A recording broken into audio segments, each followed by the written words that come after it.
олами варзиш махсусан футбол рӯзҳои охир ҳамин қадар гарм аст ки ногуфтанӣ.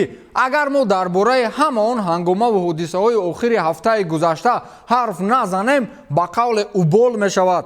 фирдавси хурсанд барномаи дар шабакаҳои иҷтимоиро оғоз мекунад.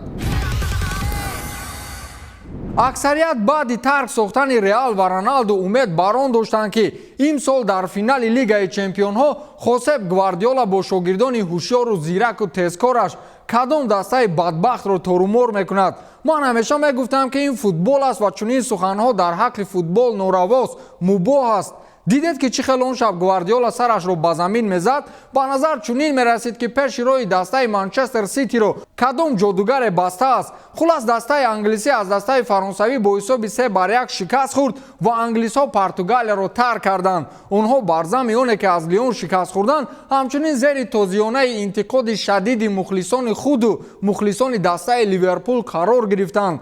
бача, мардум шабакаҳои иҷтимоиро ба қавле тарк хонданд. дигар намешавад ки ба онҳо ҷавоб нагӯӣ. аз ин рӯ бозингарони Манчестер Сити дар гирдоби танқиду таҳқирҳо маҷбур буданд ба мухлисон ҷавоб гардонанд. ин салоҳият бар дӯши Бернарду Силва уфтод. мухлисони Сити чӣ ки ҳатто мухлисони Ливерпул ба ҳоли зори футболбозони Сити механдиданд. Бернарду Силва ниҳоятан дирӯз дар саҳифаи инстаграмаш навиштааст ки мавсими 2019-2020 барои мо бебарор буд. аз ҳамаи мухлисони Сити узр мепурсем барои ин ҳама нокомиҳо. ягона чизе ки ҳоло аз дасти мо меояд ин тайёрии хуб барои мавсими оянда аст, то ҳамаи ғуссаҳоро бароварда созем. барои мухлисони Ливерпул ки аз бекорӣ дар Твиттер ба қалби футболбозони Сити теғ мезананд гуфтаниам ки рафта ҷоизаи худро ҷашн гиред, бо дӯстдухтаронатон сайру гашт намоед, пива нӯшед, китоб хонед, хулас вариант зиёд аст, навиштааст Бернарду Силва. хайр ин бача рост мегӯяд. чӣ дар кор болои сухта намакҳо пошидан? Бернарду Силва ку иқрор шуд ки онҳо бе ягон шаку шубҳа бозиро бохтанд, лекин Кевин Де Брюйне не. аслан баъзе одамҳо чунин хислат доранд ки баъди бохт ҳар баҳона куфтан мегиранд то замони ором шуданашон. хулас Кевин Де Брюйне ба бохти дастааш фифа, уефа тамоми федератсияҳои футболиро гунаҳгор сохт. ӯ навиштааст ки бозиҳои зиёд ва фосилаи кам миёни рӯзҳои бозӣ чунин натиҷа дорад. дӯстонам, ман дар мавриди оянда ҳарф мезанам. ним сол мегузарад мо ҷисману рӯҳан шикаста мешавем. фифа, уефа ва федератсияҳои миллии футболиро мебояд ба ин диққати ҷиддӣ диҳанд, лекин футболро пулӣ дора мекунад ку не? мо футболбозон инро бояд ба инобат бигирем, гуфтааст Кевин Де Брюйне, нимиятгари дастаи Манчестер Сити. акнун мегузарем ба драмаи асосии Лигаи Чемпионҳо. шаби ҷумъа каталониҳо дар майдон футболро ба баскетбол табдил доданд ва олмониҳо бо Мерседес ва БМВҳои худ сабқати бисёр голзанӣ мекарданд. қариб буд як мухлис даромада гол занад. Барселона дар таърихи худ ва он ҳам дар будани беҳтарин футболбози дунё дар даста ҳамоно назди олмониҳо оҷизу нотавон буданд. ман боварӣ доштам ки Месси бо ҳамдастаҳош вақтро нигоҳ мекарданд ки бозӣ тез тамом шавад. ман ҳисоби бозиро ба забон оварда наметавонам, ба қавле забонам намепечад. баъдан мардум чӣ навиштанд? онҳо гуфтанд ки ин ҳисобро ба кӯдакон нишон додан қатъиян маън аст, ё ба таври дигар ин бозиро онҳои ҳуқуқи такроран тамошо кардан доранд ки аз 18сола болоянд. акнун баъди чунин шармандагӣ дар Каталония чӣ гап мешавад? ҳамин саҳари барвақт аллакай президенти бошгоҳи Барселона дар Твиттер навишт ки Кике Сетьен аз симати сармураббигӣ озод шуд. Бартомеу бо ин қарор ҳамаи гуноҳро ба сари Сетьен зад ва ӯ қурбонии ин бохти ҳангомавӣ гашт. бечора Сетьен кораш омад накард. дар ним соли фаъолият беҳтарин дастаи дунёро ба як дастаи бечораҳол табдил дод ки бе ягон ҷоиза ва шармандагии нотакрор мавсимро хотима доданд. дар ҳамин бозии Бавария ва Барселона аз ҳама зиёд кӣ шиканҷа кашид? Кике Сетьен, Месси ё мухлисоне ки бо ашкҳои шашқатор тамошо доштанд? шуморо ку намедонам, маро қалбам мисли қаламфур ба Тер Штеген месӯхт.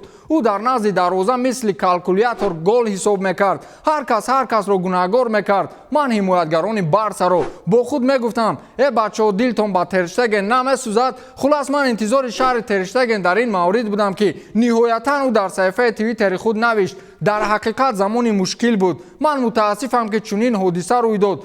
ман ягон баҳона намеҷӯям, барои он ки дигар баҳона вуҷуд надорад. ба мо таҳаввулот лозим аст, гуфтааст Тер Штеген. ба фикрам баъди 8 гол хӯрдан то ҳол ба худ наомадааст. жерар пике низ дар баробари дигар футболбозони дастаи каталонӣ хостори тағйирот аст ва дирӯз дар як суҳбати хоса бо журналистон гуфтааст ки даста бояд тағйироти ҷиддӣ ба амал биёрад. ман махсус касеро ном бурда наметавонам ки аз даста биравад, бигзор аз ман сар кунанд. ман омодаам ки дар сурати маро истисно кардан дастаро тарк созам, вале ин дастаро бояд аз нав сохт. чунин ибрози андеша кардааст жерар пике.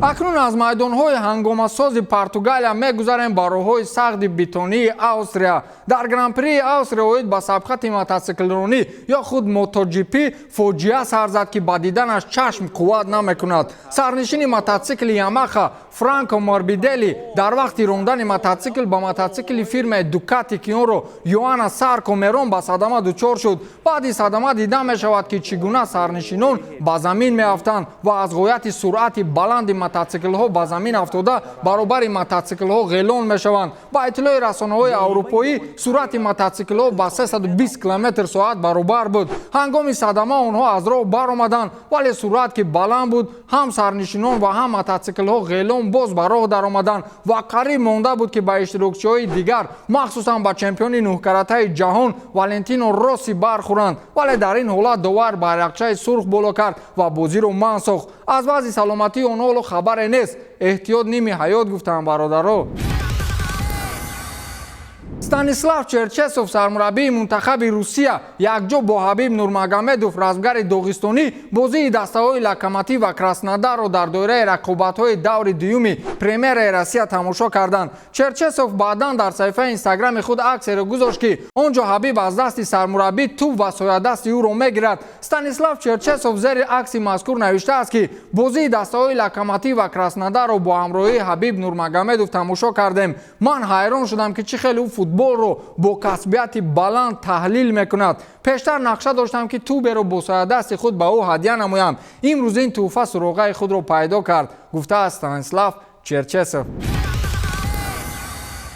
ҳоли ҳозир дар мавриди Ҳабиб ҷамъи футбол гуфтем ва боз мегӯем. дирӯз равзгари доғистонӣ баъди марги падар аввалин бор бо рӯзноманигорон рӯбарӯ шуд ва ба суолҳои онҳо ҷавоб гуфт. ҳама медонад ки оилаи Нурмагомедовҳо мухлисони сарсупурдаи дастаи Спартаки Москва ҳастанд. баъди бозии дастаҳои Спартак ва Сочи дар даври аввали чемпионати Русия баҳсу ҷанҷолҳо зиёд шуд ва ҳама аз хулосаи довар Казарчев норозӣ буданд ва кор то суду прокуратура рафт. гӯем хато намекунем, ҳоло ҳам идома дорад, бигӯем мешавад. хулос дар ин маврид аз Ҳабиб пурсон шуданд. ман мухлиси футбол ҳастам ва таърихи ин навъи варзишро дӯст медорам. барои ман футбол варзиши рақами як аст ва ҳеҷ варзише ҷои онро гирифта наметавонад, ҳатто наздик нест. агар ман довар мешудам он ҷо пеналти таъин намекардам. Ҳабиб пеналтии дуюмро дар назар дорад. барои он не ки ман мухлиси Спартак ҳастам, чун мавсими гузашта чандин масъалаҳое буд ки баҳснок буданд ва атрофи он бояд чораҷӯӣ мешуд, аммо чемпионатро хотима бахшиданд.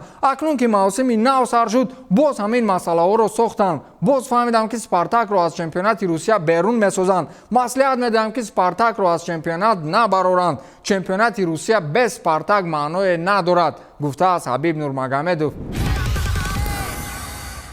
ин ҳафта як футбол не балки олами варзиш пур аз ҳангома будааст. Серена Уильямси шикастнопазир дар мусобиқаи WTA Лексингтон аз Шелби Роджерс дар даври якчорфинал шикаст хӯрд. аламовар он аст ки ҳарифи Уильямс ҳатто дар топ 100 теннисбозони машҳур мавқеъ надорад. ин аввалин шикасти Серена аз миёни варзишгарони сатҳи поёнӣ дар 8 соли охир аст. рақобати онҳо таи 2 соату 7 дақиқа идома ёфт ва Серена Уильямс бо ҳисоби 6-1, 4-6 ва 6-7 бозиро ба ракеткаи 116-уми ҷаҳон бохт.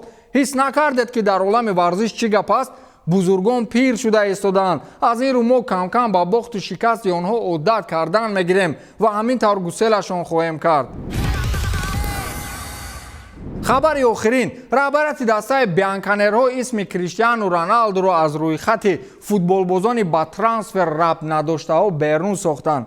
маънояшро фаҳмидед? Роналдуро ба фурӯш гузоштанд. тибқи иттилои TMV, Андреа Анели ва дигар раҳбарони идоракунандаи дастаи Туринӣ ба хулосае омаданд ки Роналду ва чанд бозингари дигарро ба фурӯш гузоранд. онҳо нархи Роналдуро ба 60 миллион евро баробар карданд. ин тасмими раҳбарияти даста ба хотири аз навсозии даста будааст ки ҳамаашро футболбозони ҷавон ташкил медиҳанд. ман ҳозирак дар боло чӣ гуфтам? бузургон пир мешаванд. Акнун оҳиста оҳиста ба онҳо хайрухуш кардан лозим меояд. Ба ҳамин тамом то дидори навбатӣ хайр.